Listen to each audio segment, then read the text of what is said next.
미국 경제 사실상 파산 상태, 완전한 재앙 수준. 헤어나올 수 없는 악순환.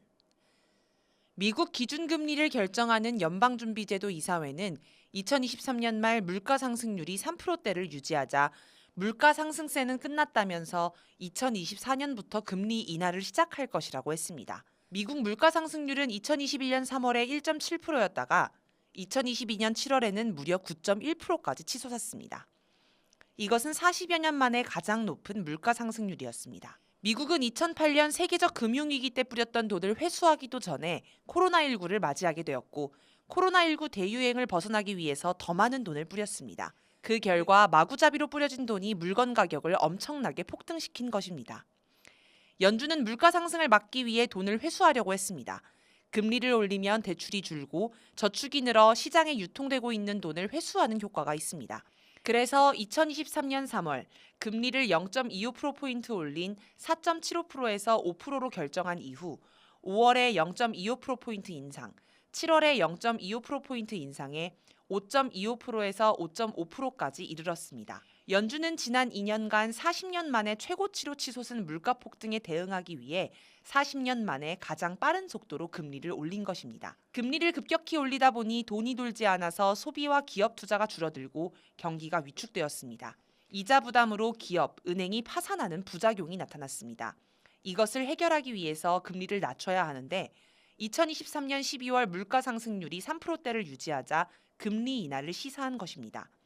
그것을 반영한 듯 제롬 파월 연준 의장은 3월 7일까지만 해도 금리 인하는 멀지 않았다라고 이야기했습니다. 같은 날 크리스틴 라가르드 유럽중앙은행 총재도 6월 금리 인하 가능성을 내비치며 금리 인하 분위기에 힘을 실었습니다. 그런데 한 달 만에 이것을 뒤집고 금리 인하에 대해서 부정적인 의견들이 전문가들 사이에서 자꾸 나오고 있습니다. 우선 파월 의장 자신부터 3월 29일 현 금리 수준으로 경제가 안 좋아지지 않는다라며 인하를 서두를 필요가 없다라고 한 발 물러서는 발언을 했습니다. 닐 카시카리 미국 미니애폴리스 연방준비은행 총재는 4월 4일 미국 언론과 인터뷰에서 지난달 연준이 올해 2차례 금리 인하를 예고했지만 물가 인상이 계속 정체되면 연말까지 금리 인하가 필요하지 않을 수 있다라고 밝혔습니다. 카시카리 총재의 발언으로 이날 미국 증시가 일제히 1% 이상 급락하였습니다. 카시카리 충격이 미국 자본시장 전체에 퍼지고 있다는 이야기가 나옵니다. 금리를 올려야 한다는 주장도 나옵니다. 지난 5일 미셸 보우먼 연준 이사는 물가 인상 둔화세가 멈추거나 반등한다면 향후 통화정책회의에서 기준금리를 추가로 높여야 할 필요가 생길 위험이 있다고 생각한다라고 밝혔습니다. 또 8일에는 월가 최대 금융회사인 JP모건의 제이미 다이먼 최고 경영자가 미국의 재정 적자와 물가 상승 지속으로 미국 금리가 8%대까지 오를 수 있다고 경고했습니다. 거기에다 4월 10일에 발표한 3월 물가 상승률이 3.5%로 발표되었습니다. 이는 지난해 9월 3.7% 이후 6개월 만에 가장 높은 수치입니다. 물가 상승이 완화되지 않고 다시 오를 조짐이 보이고 원자재 가격이 지속해서 상승하고 있기 때문에 미국 금리 인하는 더 힘들어질 것으로 보입니다.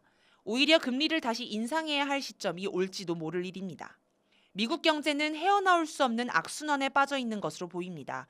한 달 만에 금리 정책을 바꿔야 할 정도로 한 치 앞을 내다볼 수 없는 신세가 되었습니다. 근본적으로는 미국의 실물 경제가 나아지지 않고 있기 때문입니다.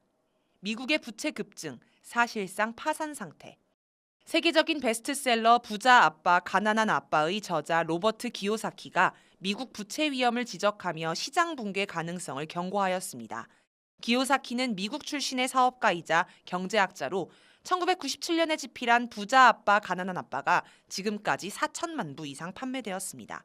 트럼프 전 대통령과 책을 함께 쓰는 등 트럼프와도 아주 가까운 사이입니다. 기요사키는 지난 7일 개인 소셜미디어 X에 앞으로 주식, 채권, 부동산 등 거품이 껴있는 모든 자산이 무너질 것이라고 섬뜩한 경고를 했습니다. 기요사키는 시장 붕괴의 배경으로 미국의 부채 급증을 꼽았습니다. 특히 미국 연방정부 부채가 90일마다 1조 달러씩 증가하고 있는 점을 지적하며 미국이 사실상 파산 상태나 다름없다라고 했습니다. 실제로 미국 재무부에 따르면 연방정부 부채는 지난 1월 4일 기준 34조 달러를 돌파했습니다. 지난해 9월 15일 33조 달러를 넘은 지 110일 만에 1조 달러가 늘어난 것입니다. 기요사키는 지난해에 미국은 망했다, 지금부터 불시착에 대비해야 한다. 나는 미 연준과 재무부, 대기업 CEO들이 환상의 대마초를 피우고 있다고 1년 넘게 경고해 왔다라고 꼬집기도 했습니다. 기요사키가 경고한 것처럼 미국 경제는 거품이 넘쳐나고 있습니다. 미국은 경기를 부양시키기 위해서 코로나19 대유행 상황에서 엄청난 양의 돈을 뿌렸습니다. 그 돈들은 건전한 실물 경제가 아니라 자본 투기 시장으로 몰려갔습니다. 그 결과 자본 시장은 거품이 되어버렸습니다. 미국 연방정부는 엄청난 재정 적자에 시달리고 있습니다. 그런데도 미국은 달러를 마구 찍어냅니다. 연준이 달러를 찍어내 미 재무부가 발행한 채권을 사들입니다. 미 재무부는 이렇게 들어온 현금을 시장에 풀어 경제를 활성화하려고 합니다. 일반적으로 돈을 너무 많이 발행하면 화폐 가치가 떨어져 물가 상승을 초래합니다. 하지만 미국이 발행한 달러는 전 세계에 유통되어 미국 내 물가 인상 효과가 크지 않습니다. 달러가 기축통화라는 점을 이용한 것입니다. 다른 나라였으면 이미 망했을 것입니다. 하지만 언제까지 이런 식으로 경제를 지속할 수는 없습니다. 탈달러화 등 세계에서 달러의 지배력이 약화할 것이기 때문입니다. 지금 미국 경제는 매우 위태로운 상태에 처해 있는 것으로 보입니다. 테슬라의 완전한 재앙. 미국 경제에 뚜렷한 희망과 미래가 보이지 않습니다. 미국 최대 전기차 기업인 테슬라가 올해 1분기 시장 전망을 크게 밑도는 차량 판매량을 기록했습니다. 테슬라가 공개한 1분기 차량 판매량은 38만 대에 그쳤습니다. 이는 전년 동기 대비 8.5% 감소한 것으로 분석가들이 예상했던 46만 대보다 훨씬 적은 양입니다. 웨드부시 증권의 댄 아이브스 분석가는 CNBC와 인터뷰에서 1분기 인도량 부진을 예상했음에도 그 결과는 말로 설명할 수 없는 완전한 재앙 수준이라고 설명했습니다. 일반적으로 테슬라의 실적이 좋지 않다고 해서 완전한 재앙이라고까지 표현하진 않습니다. 앞으로 계속해서 테슬라의 실적이 좋지 않을 것으로 예상되기 때문에 한 발언으로 보입니다. 원인으로는 중국 시장 점유율 감소입니다. 블룸버그 통신은 테슬라의 중국 시장 점유율이 지난해 1분기 10.5%에서 4분기 6.7%로 축소되었다고 분석했습니다. 반면 중국 전기자동차 회사 비아디 등은 폭풍 성장을 하고 있습니다. 앞으로 테슬라의 입지는 더욱 좁아질 것으로 전망됩니다. 최근에 샤오미가 전기자동차 SU7을 출시하였습니다. 테슬라보다 성능은 좋은데 가격은 더 저렴합니다. 테슬라 처지에서는 암담할 것입니다. 테슬라의 재앙은 한 회사만의 문제가 아닙니다. 테슬라의 최고 경영자인 일론 머스크는 미국의 미래 산업을 상징하는 존재입니다. 머스크는 전기자동차, 우주산업 등 미국의 최첨단 산업을 이끌고 있습니다.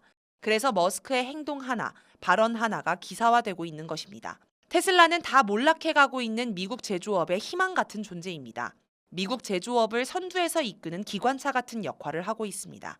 그래서 테슬라의 완전한 재앙은 미국 경제 희망의 불씨가 사라져가는 것을 상징하는 것 같습니다. 미국 경제에 희망이 없는 것은 근본적으로 제조업이 사라졌기 때문입니다. 미국은 2차 세계대전 이후 한때 세계 경제의 40% 정도의 물건을 생산할 정도로 제조업 강국이었습니다. 그러나 미국 독점 1급 체제는 오히려 미국 경제의 악영향이 되었습니다. 미국은 제조업보다는 자본 중심인 금융산업을 중심으로 경제를 발전시켰습니다. 자본 중심의 금융산업 경제는 실물 경제를 발전시키지 못합니다. 이런 식의 경제 발전 구조는 경제의 자립을 퇴보시킵니다. 미국 경제 희망인 근간마저 망가뜨렸습니다. 미국 경제가 앞이 보이지 않는 이유입니다.